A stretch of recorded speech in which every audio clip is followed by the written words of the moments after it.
বন্ধুরা, তোমরা সবাই কেমন আছো? আমার নাম লামিয়া বেগম। আমার বয়স এখন প্রায় ৩০ বছর। বন্ধুরা, আমি সংসার জীবনে বেশ সুখে শান্তিতেই আছি। আমার স্বামীও আমাকে সুখ দেয়, শান্তি দেয়।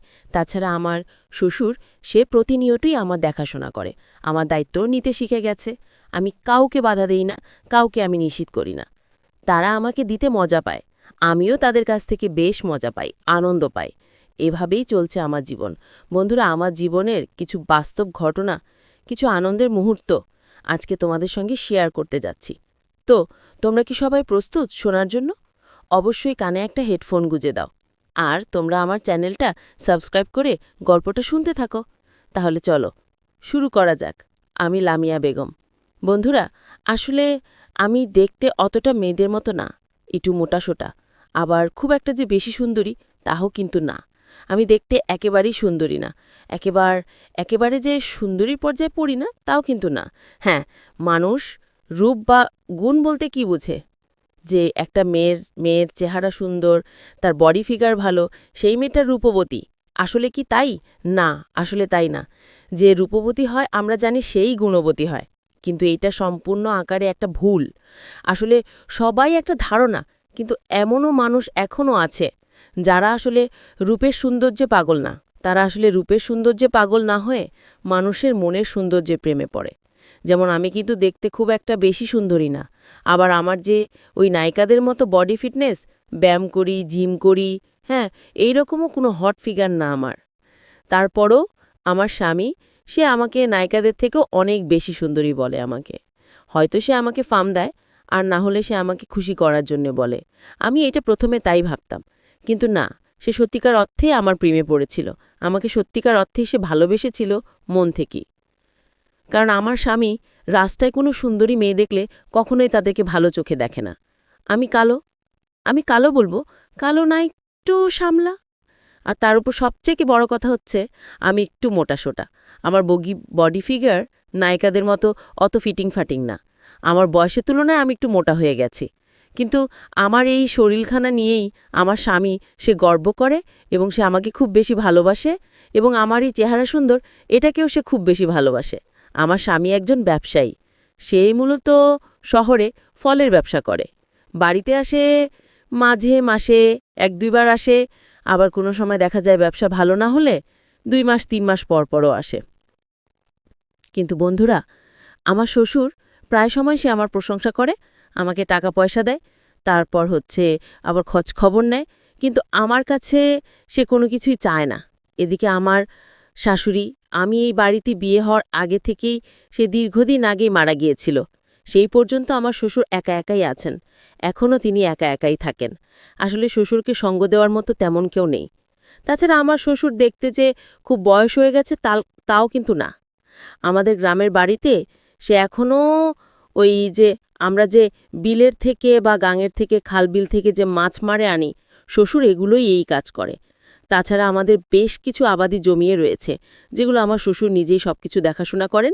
তিনি জমিতে ফসল রোয়ায়, আবার সেগুলো ধান কাটে, সবকিছু তিনিই করে। মানে এত পরিশ্রমী একজন মানুষ, সেইটা আপনারা না দেখলে কখনো বিশ্বাস করবেন না। কিন্তু আমার শ্বশুরের বেশ বয়স হয়েছে, কিন্তু তার শরীর বা তার যে বডি অনুযায়ী, কিন্তু দেখলে আপনারা বিশ্বাসই করবেন না যে তার বয়স হয়েছে। সে এখনও যে পরিশ্রম করতে পারে, একটা ২০ বছর বা ২৫ বছরের একটা যুবক কিন্তু সেই পরিশ্রম এখনও করতে পারে না। তো যাই হোক, আমার শ্বশুরের একটা সমস্যা আছে, সে মাঝে মধ্যে একটু চিৎকার চেঁচামেচি করে। তার কারণ হচ্ছে, তার যেহেতু সে কৃষিকাজ, তার শরীরে প্রচুর পরিমাণে জ্বালাপোড়া করে। কিন্তু আমার শ্বশুর আমাকে প্রায় সময়, আমার শাশুড়ি যখন বেঁচে ছিল, সে আমার শ্বশুরকে তেল মালিশ করে দিত, তাছাড়া বডি মালিশ করে দিত।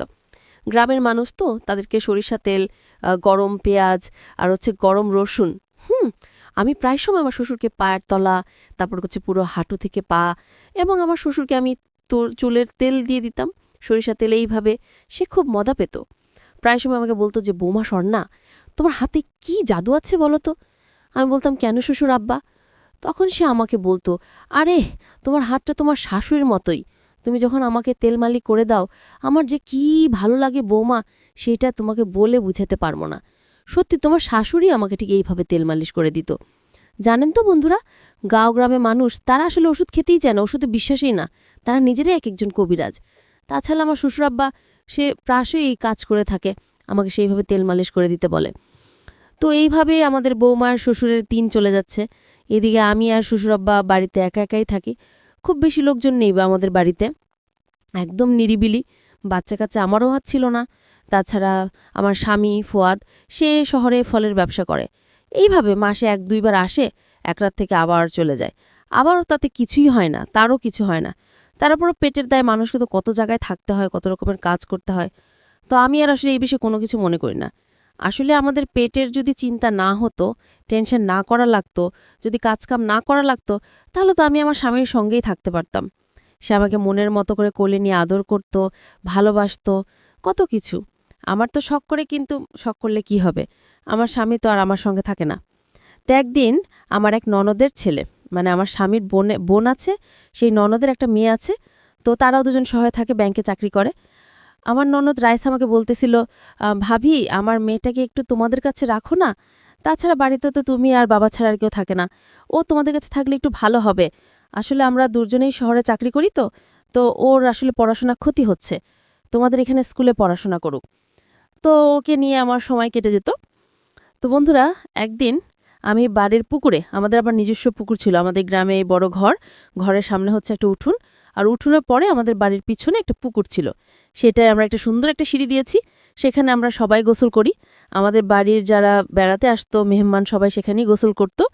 তাছাড়া পুকুর একটা আবেগ, শৈশবের একটা স্মৃতি কাজ করে। এখন তো মানুষ সবাই ঘরের ভিতরেই ওই দেখা যায় ওয়াশরুম করে, সেখানেই বালতি দিয়ে গোসল করে। আমাদেরও সেই ব্যবস্থা আছে, কিন্তু আমাদের বাড়ির লোকজন, মানুষ সবাই আসলে ওই পুকুরে গোসল করতে ভালোবাসে। তাছাড়া আমিও পুকুরেই গোসল করি, এই পুকুরে আমরা ছাড়া আর কেউ আসে না। তো আমি একদিন দুপুরবেলা আমার ওই ননদের মেয়েটাকে নিয়ে গোসল করতেছিলাম, তখন দেখলাম শ্বশুর আব্বা বাজারে গিয়েছিল। তো আমি ননদের মেয়েটা রাইসাকে গোসল করাচ্ছিলাম, এদিকে আমিও গোসল করব। প্রথমে হাত পা সব কিছু ঘষাচ্ছিলাম সাবান দিয়ে। এরপর ধীরে ধীরে যখন মানে ভিতরের কাপড় খুলে যখন আরও সাবান লাগিয়ে মানে শরীরটা ঘষা শুরু করেছিলাম, তখন হঠাৎ করে দেখলাম আমার শ্বশুর আব্বা সে ডিরেক্ট বাসার ভিতরে এসে পুকুরে চলে আসলো। এবং বন্ধুরা, সে আমার সব কিছু দেখতেছে। আমাকে এমন অবস্থায় দেখে শ্বশুর আব্বার বেশ কিছুক্ষণ যাবত আমার দিকে তাকিয়ে আছে। আমিও বুঝলাম যে শ্বশুর আব্বা আমাকে মন দিয়ে দেখতেছে। আমি তখন সাবান মেখে, আমার পুরো শরীরে সাবান ছিল, আমি সাবান মেখে তখন গোসল করতেছিলাম। এমন অবস্থা আমার নিজের কাছেও একটা অস্বস্তি মনে হচ্ছিল, কিন্তু কি করব, কিছুই বুঝতে পারতেছিলাম না। এখন চাইলেই তো হঠাৎ করে সম্ভব না।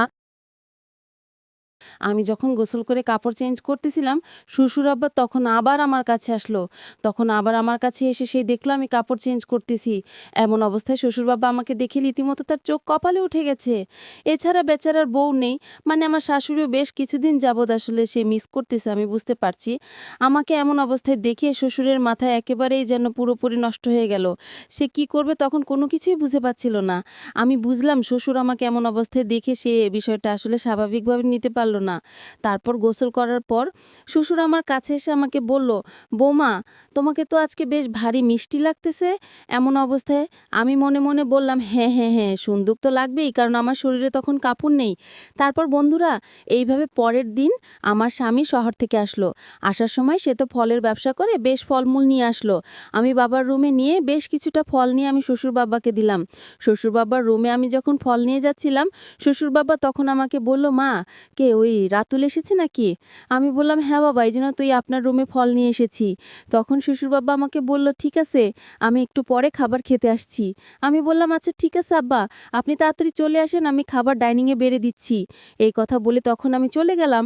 বন্ধুরা, আমি খাবার ডাইনিং রুমে দিব বড় কথা, আমি আবার রুমের দরজার সামনে যাওয়া মাত্রই আমার স্বামী আমাকে কোলে করে ধরে আমাকে নিয়ে শুয়ে দিল। তারপর সে আমাকে আর কোনো সুযোগই দিচ্ছে না, আমাকে আদর করা শুরু করে দিল। আমি তাকে বললাম, আরে বাবা, আমি বাবাকে বলে এসেছি আমি এখন খাবার বাড়বো একটু করে, এরকম করো না, এখন এসেছো, এখন বাজে রাত 10টা।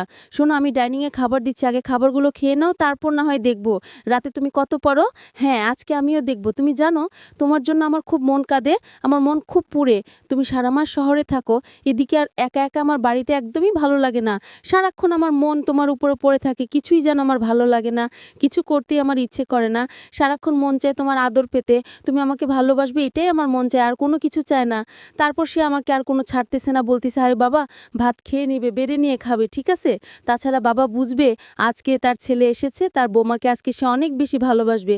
তারপর বন্ধুরা আর কি, আমার স্বামীর যে কথা সেই কাজ, সে আমাকে ছাড়লো না। আচ্ছা ছাড়লো না, ওদিকে যে দরজাটা খোলা আছে, আমি তাকে বললাম আচ্ছা তুমি এত তাড়াহুড়ো করতেছো কেন, আমি কি চলে যাচ্ছি, শোনো আমি দরজাটা লাগিয়ে আসি। কিন্তু সে আমাকে দরজাটাও লাগাতে দিল না। সে আমাকে বলল এখন দরজা লাগাতে হবে না, আগে একটু আদর করে নেই, তারপর পানিটা চলে আসলেই হ্যাঁ আমি ওয়াশরুমে গিয়ে খাওয়া দাওয়া করে তারপর তুমি আবার আমরা ঘুমাবার সময় কাজ করব। তাড়াহুড়া করে আর দরজাটাও লাগালাম না। এদিকে আমরা একের অন্যের সঙ্গে জড়িয়ে গেলাম। আমাদের এখন প্রচুর পরিমাণে আদর করা হচ্ছে। এদিকে শ্বশুর বাবা ডাইনিং রুমে আসলো, এসে দেখে এখন আমি খাবার বাড়ি নাই। সে লামিয়া মা বলে চিৎকার করতে লাগলো। শ্বশুর বাবা চিৎকার করতে করতে আমাদের রুমে চলে এসেছে। দরজার সামনে থেকে এসে দেখে আমি আর তার ছেলে এমন একটি অবস্থায় আছি যেটা বলার মতো আর কথা লাগে না।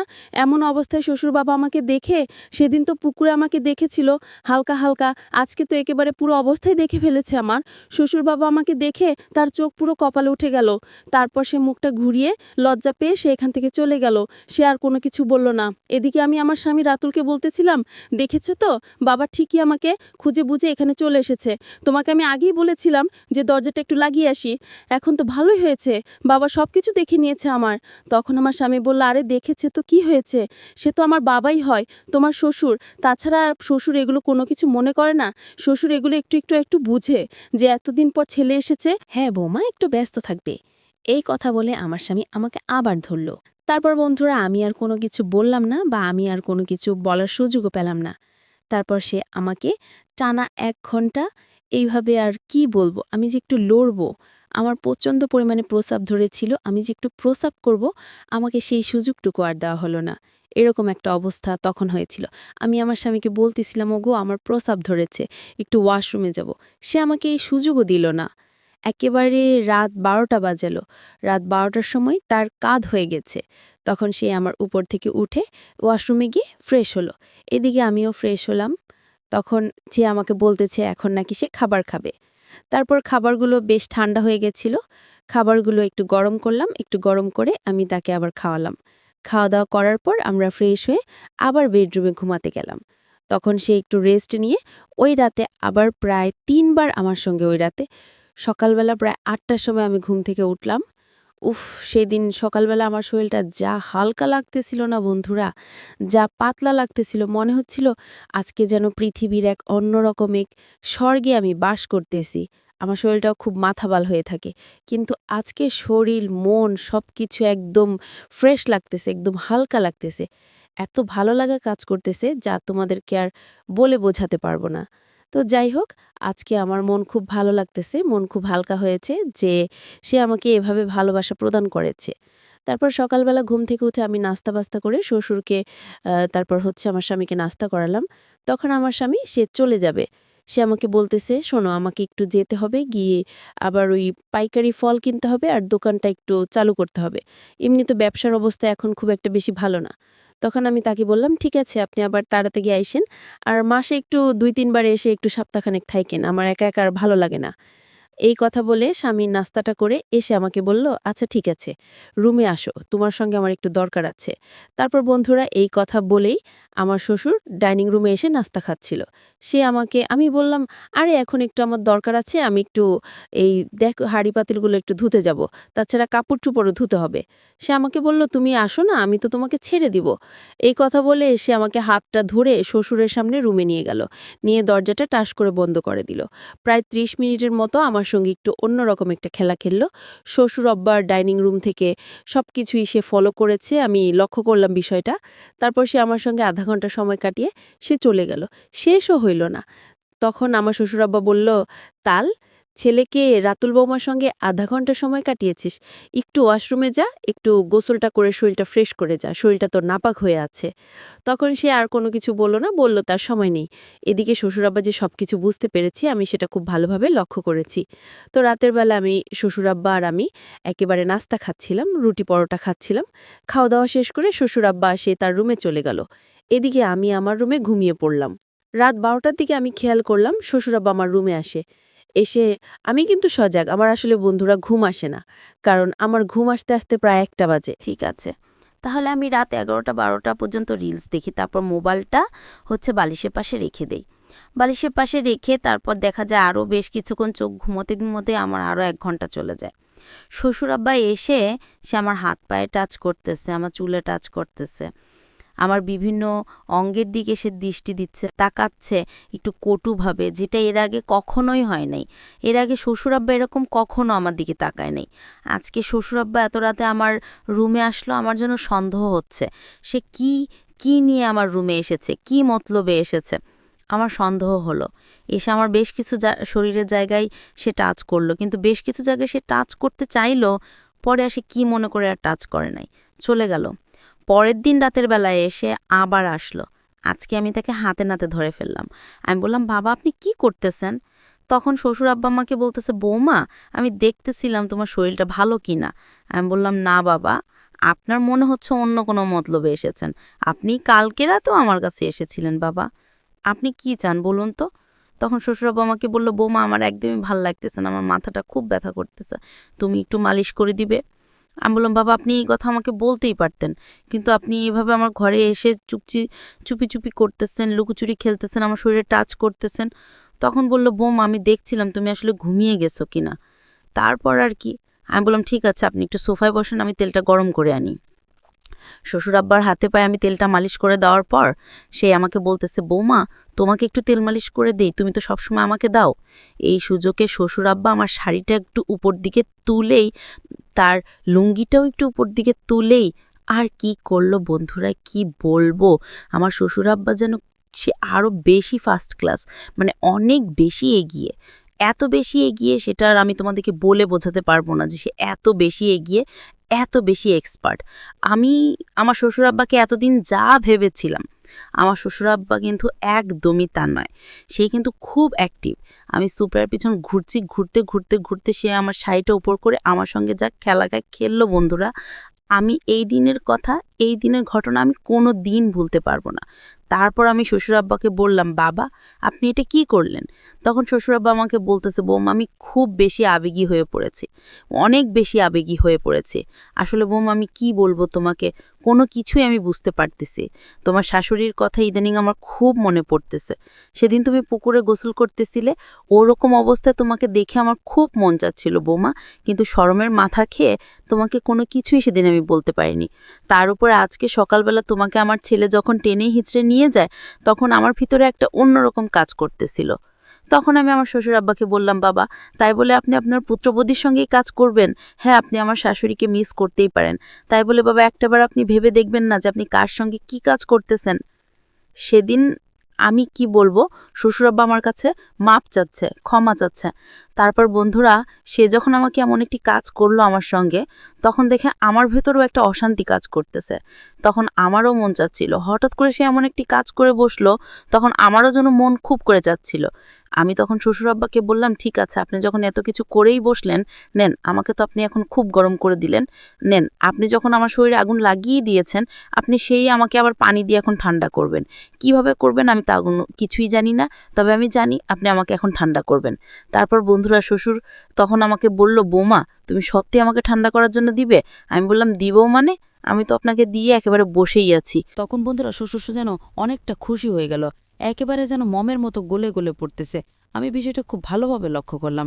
তারপর আর কি, সেদিন শ্বশুর আব্বা আমাকে একেবারে মুরগির মতো, ওই যে শিয়ালা যেভাবে মুরগিকে ধরে ছিঁড়ে ছিঁড়ে খায়, শ্বশুর আব্বাও সেদিন আমাকে একেবারে মুরগির মতো সারাটা রাত ছিঁড়ে ছিঁড়ে খেয়েছিল। আমি একটা জিনিস নোটিস করলাম, সেই রাতে আমার স্বামী শহরে থাকে, সে শহর থেকে মাসে 1-2 বার আসে। সে শহর থেকে 1-2 বার এসে আমাকে সে যতটা তৃপ্তি দেয়, যতটা আনন্দ দেয়, তার চাইতে আমাকে বেশি তৃপ্তি দিয়েছে আমার শ্বশুর আব্বা। শ্বশুর আব্বা এত শক্তি কোথা থেকে পেল? তাছাড়া উনি তো মুরব্বী মানুষ। আমি তখন একটা আগ্রহ প্রকাশ করে আমি জিজ্ঞাসা করলাম শ্বশুর আব্বাকে, বাবা আপনি তো মুরব্বী মানুষ, আপনার এখন বেশ বয়স হয়েছে, এই বয়সও আপনি এত শক্তি কোথা থেকে পেলেন? মানে আপনার ছেলে তো দিবার আসে, সেও তো আমাকে এত সুখ দিতে পারে না, এই যত সুখ দিলেন আপনি আমাকে। ইস, কালকে রাতের ব্যথায় এখন আমি ছটপট করতেছি আব্বা, আপনি যান তো ফার্মেসিতে যান, গিয়ে আমার জন্য কিছু ব্যথার ওষুধ নিয়ে আসেন তো। তখন সে আমাকে বলল, আমি এখনই তোমার জন্য ব্যথার বেশ কিছু ওষুধ নিয়ে আসতেছি। আসলে তখন আমিও বিষয়টা বুঝলাম না যে আসলে সে এতটা শক্তি কোথায় পাইল, মানে কি করে সম্ভব এটা? এটা তো আসলে পসিবলই না। কি করে পসিবল এটা? আমার স্বামী যে জায়গায় শহর থেকে আসে, এসে আমাকে রাতে সে আধা ঘন্টা 2 ঘন্টা, সেই জায়গায় শ্বশুর আব্বা সারা রাত, কি বলবো, আমি নিজে অনেকটা অবাক হয়ে পড়েছি যে একটা বুড়ো মানুষ।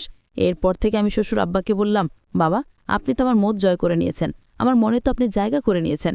হ্যাঁ, আপনি এভাবে চলতে থাকলে আপনাকে আমি আর বাধা দিব না। শুনেন, আপনার ছেলে যখন বাড়িতে আসবে শুধু এই দিনটা একটু নিজেকে সামলে রাখবেন, আর তাছাড়া প্রতিদিন প্রতি রাত আপনি আমাকে পাবেন। তারপর থেকে বন্ধুরা, প্রতি রাত আমার আর আমার শ্বশুরের ভিতরে একটা অনৈতিক সম্পর্ক তৈরি হয়।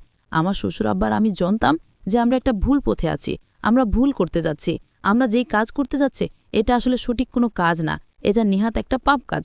কিন্তু কি করব, আমাদের মন একসময় বলতো আমরা পাপ কাজ করতেছি, এটা ঠিক না। আমার পরক্ষণে শরীর বলে উঠত, না, সুখের কাজে পাপ আর কোনো কিছু সহায় পায় না। তারপর আমরা এইভাবেই দিনের পর দিন আমার স্বামীকে গোপন রেখে আমরা এইভাবে শ্বশুর আব্বা আমি এক অবাধ সম্পর্ক গড়ে তুলি। এভাবে কিছুদিন যাওয়ার পর, প্রায় বছরখানিক পর আমার গর্ভে সন্তান আসলো। আমি হঠাৎ অবাক হয়ে পড়লাম। এতদিন আমি আমার স্বামীর সঙ্গে সংসার করতেছি, আমায় কোনো সুখবর পাচ্ছি না। একটা বাচ্চার জন্য আমি কতটা হাহাকার করি আমি সেটা বলে বুঝাতে পারবো না। আসলে আমার কোনো বাচ্চা হচ্ছিল না। আমি ভাবছিলাম হয়তো আমার স্বামী শহরে থাকে বলে কোনো বাচ্চা হচ্ছে না নাকি। এখন দেখতেছি না, আমার স্বামীর তার সমস্যা আছে, তার সমস্যার কারণে এতদিন বাচ্চা হয় নাই। শ্বশুরের সঙ্গে 1 বছর অনৈতিক সম্পর্ক করায় এখন আমি প্রেগনেন্ট হয়েছি। বন্ধুরা, আমাদের এই ভিডিওটি কেমন লাগছে একটু জানাবেন কমেন্ট করে।